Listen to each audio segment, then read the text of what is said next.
Okay, welcome back everyone to the deep dive. Great to be here. Today we are strapping ourselves in, really. We're plunging into this really fascinating universe that's emerged from the sources you've shared. Yeah, this is some dense stuff. We're looking at these excerpts from a novel, Starkeep the Ark, and there are also some notes, looks like author notes, and bits about the main character's journey. And this material, it throws us right into a galaxy dealing with, well, a really old conflict, and it's all centered around something called the Ark, and this related soul-based technology. Right. It's definitely complex, and yeah, it gets weird fast. Okay, so our mission for this deep dive is basically to navigate all this. We want to unpack the core ideas, figure out who the main players are. Factions, yeah. Exactly. Understand the big events that shape things and really follow the journey of the central character, this guy Zo Aku. We need to get a grip on what this Ark universe is, Yeah. fundamentally, where it came from, and based on these pages anyway, where it seems to be going. And what really jumps out, I think, is that this isn't just your standard sci-fi, spaceships and laser battles kind of thing. No, not at all. It digs into some really big questions, doesn't it? About identity, sacrifice. The nature of power. Yeah. And what happens when these, like, ancient, almost cosmic forces get stirred up again? Exactly. So get ready because we're exploring a reality where memory isn't just something you have. It feels more like I don't know, a fundamental force, maybe even currency. hmm And where a single soul, apparently, might have the power to literally rewrite reality. Okay, let's unpack this. Where do we start? Well, diving right in, the sources introduce the main political power straight away, the United Sovereignty. Seems human-led, mostly. Okay. But they're not operating in a vacuum. They work closely with another group, the Solmus. And you feel the tension immediately. They mention this main meeting place, the Prime Assembly, orbiting a planet, Cauldron the Fourth.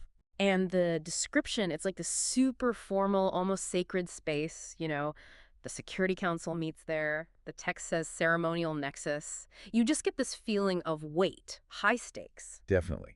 And what they're grappling with is this deep internal war, The the Droid Civil War. the dry. Who are they exactly? They're described as this ancient, shape-shifting species, Hmm. and they have this really deep connection to soul-based magic, which the sources call soulcraft. Okay, soulcraft. Yeah, and the war. It's basically a huge split, a schism within the Droid themselves. Hmm. You've got the Solmas, they lean towards light, healing, using soulcraft harmoniously. And the others? The Ulks, they're aligned with dark soulcraft, control, power, even sacrifice, it seems. So it's not just fighting over land or something. It's a deep philosophical clash over how to use this soulcraft. Exactly. And we see this playing out in the Sovereignty Council. There's Ambassador Valtor for the Sovereignty, Right. Ambassador Zolani and Becky, who's from Terra Nova, but significantly, Yeah. the notes say she was born among the Solmas. Yeah. So she has that perspective. Interesting. Okay. Then General Malik, representing the military, the practical concerns, Makes sense. and this almost mystical figure, High Priestess Sylvie of the Solmas. And they're debating.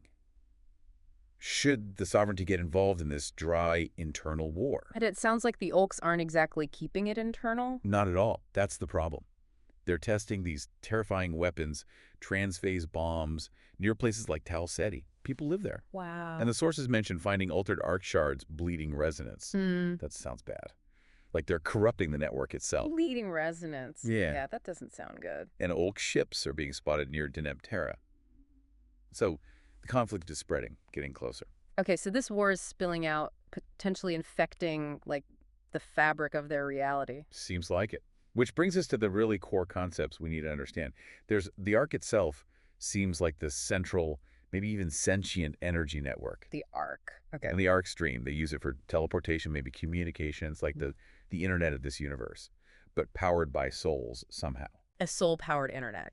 Got it. Then soulcraft, which is the actual practice, the science or magic, of manipulating soul essence, all tied into the arc. Right. And finally, the arcanum. That's described as the ultimate source, the core of soulcraft and the arc itself. And High Priestess Sylvie says something important about that, right? That it serves balance, not conflict. Exactly. She says the arcanum does not serve conflict, it serves balance, and crucially, that it's starting to stir. Like the universe itself is reacting. Okay, so the stakes are cosmic, potentially. Pretty much. And Ambassador Mbeki, the one with Solma's roots, immediately brings up a place called Verdandis and links it to the Aku family. Ah, okay. So maybe the solution, or the problem starts there. That's the strong implication. Yeah. Which leads us right to Verdantis and the Aku family. And Verdantis sounds amazing. Jungle planet, unique atmosphere, the verdant sky. Mm-hmm. And it's significant because it hosts a major southern temple of the Ark and a Soulcraft Academy. So it's a hub, central to the arc. Definitely feels that way. And this is where we meet Zoaku. He lives there with his family. His father, Taro Aku, used to be an admiral. Okay, military background there. Yeah, you get the sense he carries some weight from that. Mm. And his mother, Kira Aku. Enzo. He's struggling with this soulcraft stuff at first, right? Big time. There's this scene where he's trying to meditate with an orb, and it just cracks. He feels like the temple glyphs, the symbols, don't like me. That's rough, feeling rejected by the core magic of your world. But his mother, Kira, she reframes it. She says, they don't understand you yet, implying there's something different about him. And it's not just a feeling. The temple itself is reacting to him. Yeah, the sources say it's been responding to Zoe for 2 years. Physically shifting, psychic reactions. His parents see it. They think the Ark sees him as a bridge. A bridge between what? Between what's coming and what was lost, is how it's phrased. A threshold. It feels like he's being prepared for some huge role, whether he likes it or not. A threshold for something big. And at the academy. With his friend, Telly Shanku. Right. He tries using Soulcraft sigils there, and he has this intense, uncontrolled reaction. Says he saw something. Saw something.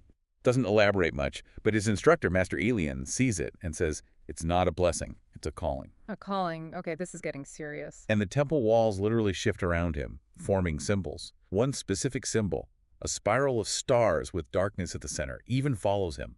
This isn't just learning. Something is waking up inside him. And this power waking up in Zoe seems directly connected to the bigger crisis with the Ark network, right? Absolutely. In the temple's resonance chamber, the energy readings are chaotic, red. And it's here that Zoe's mother, Kira Aku, drops this radical proposal. What does she suggest? Creating a breakaway Ark stream. Basically, isolating a part of the stream, sealing it off, keeping it sacred. Like a lifeboat or a backup for the Ark's core essence, trying to shield it from the Ulks. Wow, okay. That sounds like risky metaphysical surgery. Very risky. Commander Rhea, military perspective, immediately questions if he could permanently fracture the whole network. Irreversible damage. Yeah, I can see that concern. Another officer, LTCMDR Jaina, even calls it vivisection. Like cutting up something alive. Yeah. Shows how much reverence they have for the stream. But Kira pushes for it. She insists they need to fight on their own terms. And Dr. Aaron, the tech expert, says it might be possible. By rerouting soul flow through some kind of pocket continuum aligned with pre-archonic Solms patterns. Pre-archonic, what does that mean? Ancient. Seems like it. Patterns from a much earlier, maybe purer time in the Solma's connection to the Ark.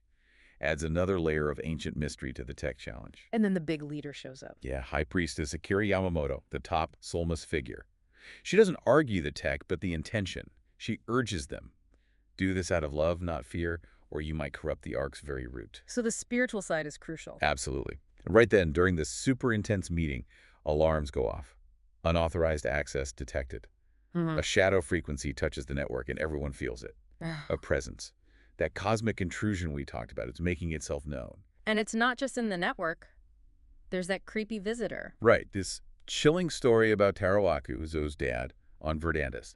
This pale, tall man shows up at his home. He's later identified as Agent Shade, an Ulk. How does he get in? Just appears. Walks right through the chiming door like it's not even there. Okay, that's unnerving. And he gives Taro this cold warning. Don't let Kira fracture the stream. He implies the Ark itself, or the power behind it, will destroy Verdantis if she does. A direct threat. But the weirdest part, Zoe sees the whole thing from the hallway, but hears nothing. Zero sound. Nothing. Like Shade was communicating on another level. Exactly. Suggests the Ulks are operating on a different plane, maybe using the Ark in ways the sovereignty doesn't understand. A level visible, but not audible. Okay, that's seriously unsettling. And right after this, the Ulks attack. Immediately. They hit a soul vault on Mars, like a secure data storage for souls or memory. Yeah. And they destabilize the Solma's temple's lattice there. They're going after the network's infrastructure. This is escalating fast. And then Sentin arrives, crashes a sovereignty meeting in their holographic atrium. Sentient. How is he described? Really disturbingly. Like inverted light. A face that was just wrong. And he doesn't hack in. No. He projects through us. He bypasses security, by manipulating consciousness or the network itself. For projecting through them. That's terrifying. The network isn't just hacked, it's inhabited. That's the feeling. Yeah. And Seton just dismisses everyone. Says they claw at the Arcanum, don't understand it. Then he proves his power. Ow. Cracks a glyph wall meant to contain soulcraft energy.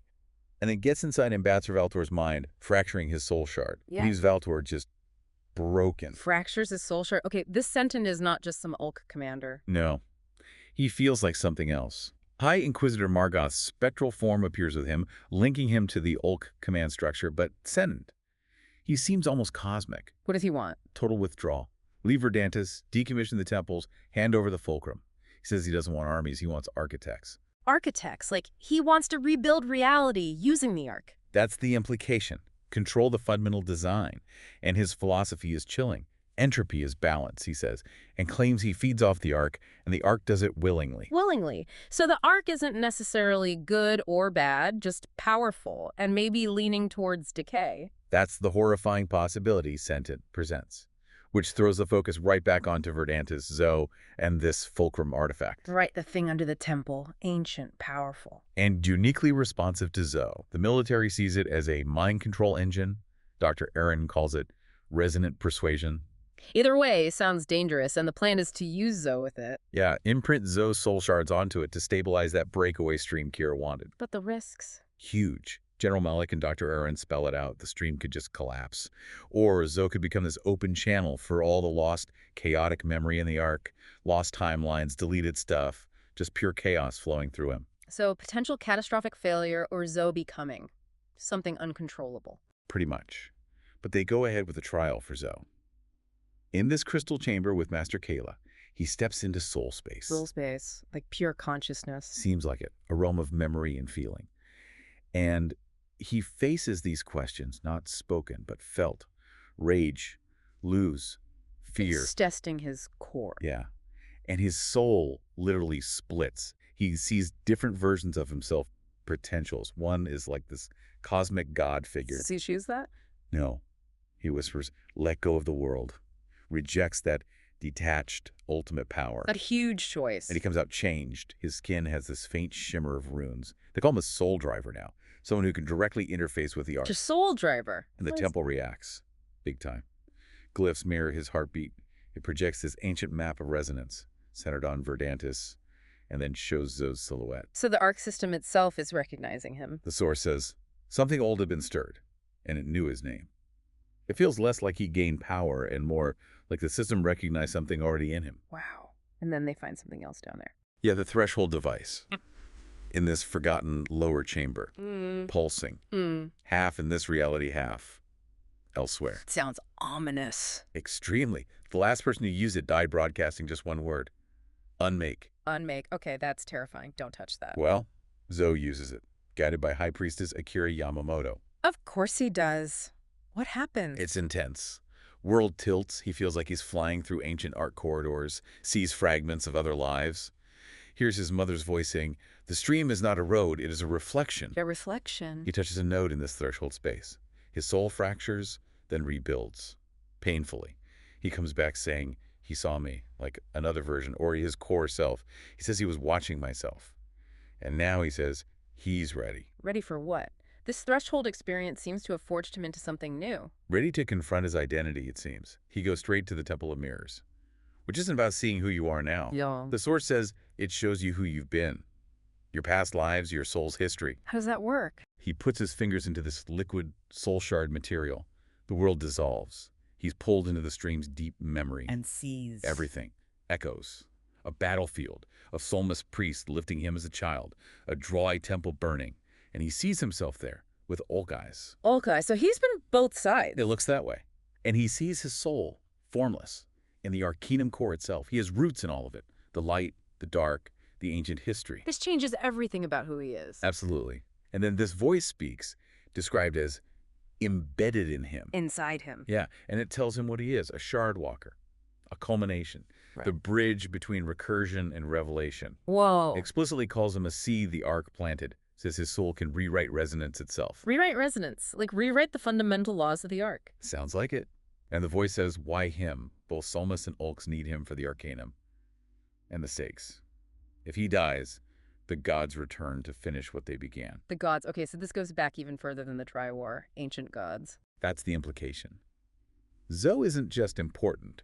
He's tied to the universe's creation myth, almost. And physically. His skin starts glowing with glyphs, not just somas or olk, Arkut symbols, unknown ones. Represents multiple soul print lineages the Ark preserved in him. He's the key, maybe the lock. The key and the lock, holding immense power. And then Senten shows up again.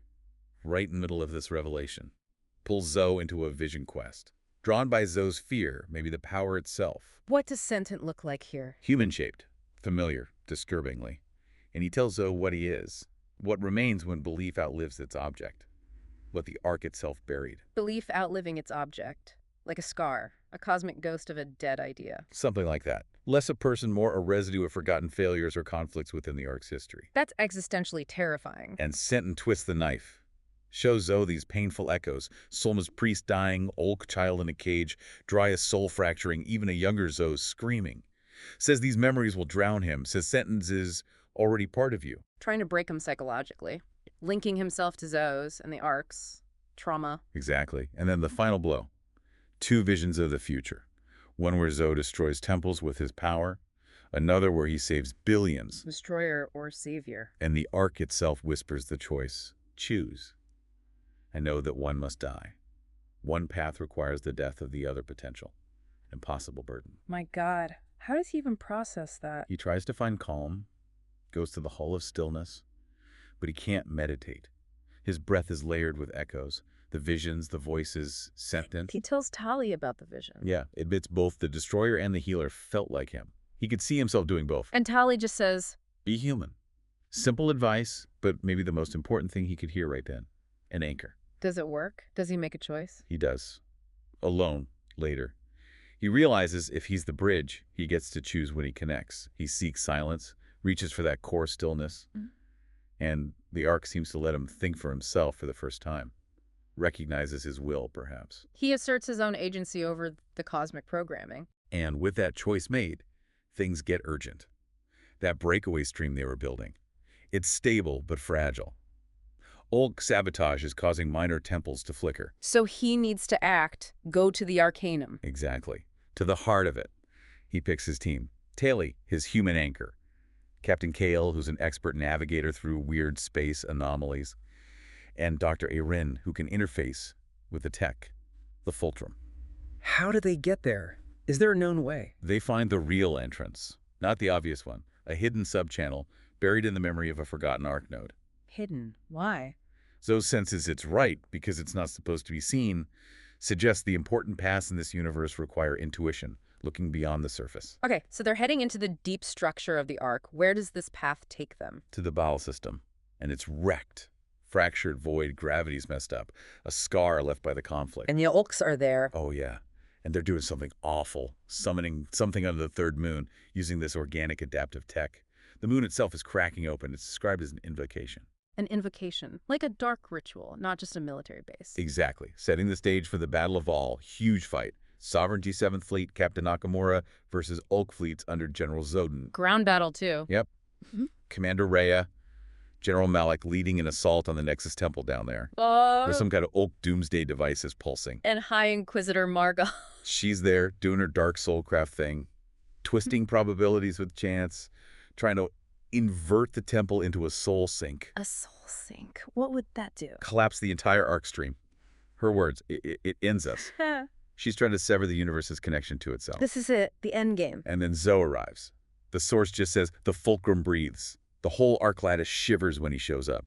His connection is now a physical force. Can I stop her? Margoth finishes the chant. Oh. A pulse rips through space. Yeah. A third of the Sovereignty fleet just vanishes. Gone. Reality itself folds. Oh my God. Zo's hovering in the chaos. He hears the Arcanum itself. It says they've torn the veil, letting in what we feared, and tells Zo he must not survive as you are. His current form is now seen as a danger by the Ark itself in this crisis. What does he do? He doesn't run. He chooses. Descends into the collapsing temple, into the blast, the fire, Right. an apparent sacrifice. He goes in. Yeah. And the Ark goes silent, just whispers one word, Zo. And that seems to be the death of Zo Aku as he was. Malzo is gone. The Olks press their advantage. Big time. They launch the inversion on Mars. Symbolic location, the ashen spires of the old Solmus Light Temple reaching down corrupted. Okay. Then cracks open the arc crystal core there, inverts the glyphs, reverses the harmonics, pulls this negative imprint from the stream, overwriting Solmus history with darkness. Like erasing the light side's memory from the network. Essentially, the temple collapses into a void sink. A hole, in reality, a dead spot in the network. So Mars falls. Yeah, the resistance falls on Mars. Agent Elena Ortega somehow pulls Zoe's body from the rubble. He's alive. Somehow. But we don't know how yet. Alive, after ball. Okay. But Mars is chaos. Stream nodes shattered. The lattice is phasing in and out. Olcat Darkcraft is causing actual possession among survivors. Direct mind-soul attacks through the corrupted network. This is bleak. Ortega gives Zoe a soul shard disk, like a filter. Says, use this to go back into the messed up stream. It's too dangerous raw. Does he take it? No. Refuses. Says he has to go in raw. If he doesn't risk everything, no one can fix this. And then he chooses this. The source says Mars is bleeding light into shadow. He's choosing to dive into the corrupted core, and this is happening everywhere. Seems like it. We see the last night on Nyx. Dr. Aaron and the last soul drivers there find their contact. Keep dark. Stream's dead. The memory lattice itself is corrupt. Sentence work. They realize he's using the Arcanum like a cleaver. Not just attacking, but severing connection. Isolating worlds, people, nodes. Weaponizing loneliness almost. That's insidious. How do they escape? Desperate move. Aaron uses a forbidden pre-fall Quantum shard, described as a fractal seed of memory. Ancient, pure Ark memory. To do what? Fight back? No, to remind the Ark what it used to love. And appeal to its fundamental nature. As they do this, they escape on the last evac beam. Just as the moon's orbit collapses, the heart shard of Nyx goes dark forever, a whole connection lost. Okay, so the galaxy is fragmenting, connections are dying, and Zoe is diving into this raw, corrupted stream. What's that like? Initially, peaceful, no form, just sound, light. Then the pain of Baal returns, but not as trauma, as instruction. Instruction from the pain. Yeah. And then his parents appear, Kira and Tarawaku. But they're not ghosts. The source is clear. They're echoes seated in the Ark, part of its forever. They seated themselves. Why? They reveal they gave themselves to the stream, sacrificed themselves so that he could finish his path, pave the way for his transformation. Wow, that's a heavy revelation. He questions who he is, faced with this. Kira calls him the Reconciler, healing the ancient split. Other echoes chime in. Shardwalker, Fulcrum, Memory's Edge, the key we buried, all these facets of his connection to the Ark. They're telling him his role, his identity within the system. And then the Ark itself speaks, the core truth. If he returns, the lattice will stabilize, yes, but the cost. He won't be human anymore. Not as he was. What does that mean? He has to burn the seed of Zoaku, let go of his individual self. And he'll only be able to love what he remembers through the Ark's memory, a potential loss of personal feeling maybe. Burn the seed, let go of himself for the sake of the whole network, or stay lost in the stream. That's the choice. That's the choice. And he thinks of Tali, Verdanus' choice itself. And he lets go. The source says the boy dies, and something else emerges. Not death, but transformation. Complete transformation. His soul ignites. Glyphs layer over him. The stream accepts him. The entire lattice pulses in harmony. Temples across the galaxy flicker back online. Glyphs start singing. Ark users everywhere whisper, "He lives!" It's instantaneous, universal. So he becomes part of the Ark. How does he reappear? On Verdantis. Yeah. Tali's waiting. He just appears. Hovering. Different. Eyes glowing. Body seems made of power. Glyphs pulsing. He is stream consciousness and skin. Stream consciousness and skin. Okay. Dr. Urin confirms it. The whole lattice is sinking, system-wide, without instruments. Urin says Zoe didn't come back. He arrived. Integrated. He arrived. Wow. And the effect is galaxy-wide. Temples online, paths reconnect, lost voices return in the stream, Ulkla glyphs dim. Even Margoth feels it. The lattice isn't repaired. It rethreads itself by recognition. It recognizes Zoe, its new state, and aligns. Yeah, recognizes him. What does Zoe say? to Tali. He tells her when he was in the stream, saw everything. The only thing he held on to, the anchor that let him choose, was her. His human connection saved his consciousness, maybe. That's powerful. His connection grounded him through cosmic transformation. Yeah. And the Ark Temple itself seems to acknowledge him. Bows, metaphorically. Glyphs form a circle, a door. Choice. So this leads to peace. Prophecy fulfilled, the sources call it. Seems like it. Zoe is now effectively at the Arcanum core. Not a place, but a state. a living convergence, cosmic mind. His presence is diffused throughout the Ark. And Sentient, what happens to him? He appears, the final shadow, explicitly called out as being made from the Ark's own unhealed wounds. He confronts Zoe, calls him what the old powers feared. So Sentient wasn't just Ulk, he was a manifestation of the Ark's own internal damage. Exactly, which frames Zoe's next action. Sure. He doesn't destroy Sentient. That was one of the visions, the destroyer path. Right, so what does he do? He offers choice, unfolds a new pattern, a pattern of release from his palm, offers integration, healing, not destruction. And the old hatreds, Solmas, Ulk. As Zoe does this, those echoes dissolve into light and voice.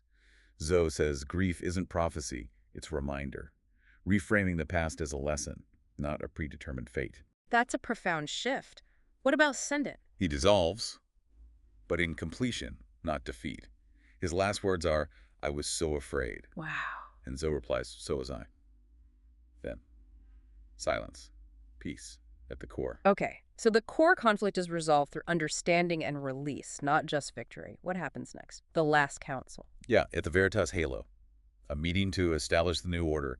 Veltor, Solani, Malik, Rhea, Tali, all the key players, they agree peace needs restraint, balance. But there are warnings. Oh yeah, General Malik points out not all ulcer is gone, and the Circum's origin is still a mystery, potentially dangerous. Veltor says peace means carrying memory with discipline. The past isn't erased. So what do they decide for the Ark network? They vote to divide it, seal the core. Access requires unanimous consent. It's a leash, Solani says. A muzzle, Malik adds. They're deliberately limiting the raw power. Survival isn't healing. Right, Alani's words. They've survived, achieved peace, but the deep healing might still be ahead, and as they vote, a faint anomaly blinks on the network map. Something's still not right. An anomaly leading to this conspiracy section. Seems so. After the council, Agent Elena Ortega is tracking weird signals distortions. She sees something new. Ray asks, is it Ulk's regrouping or something else? And then Lights flicker. A cloaked shadow appears, watching them. Veltor admits the piece is fragile. Tally says, echoing Nick's, "We aren't done yet." Screen goes dark. Very ominous. so the piece is immediately undercut by a new mystery. And it gets worse in fragments in the stream.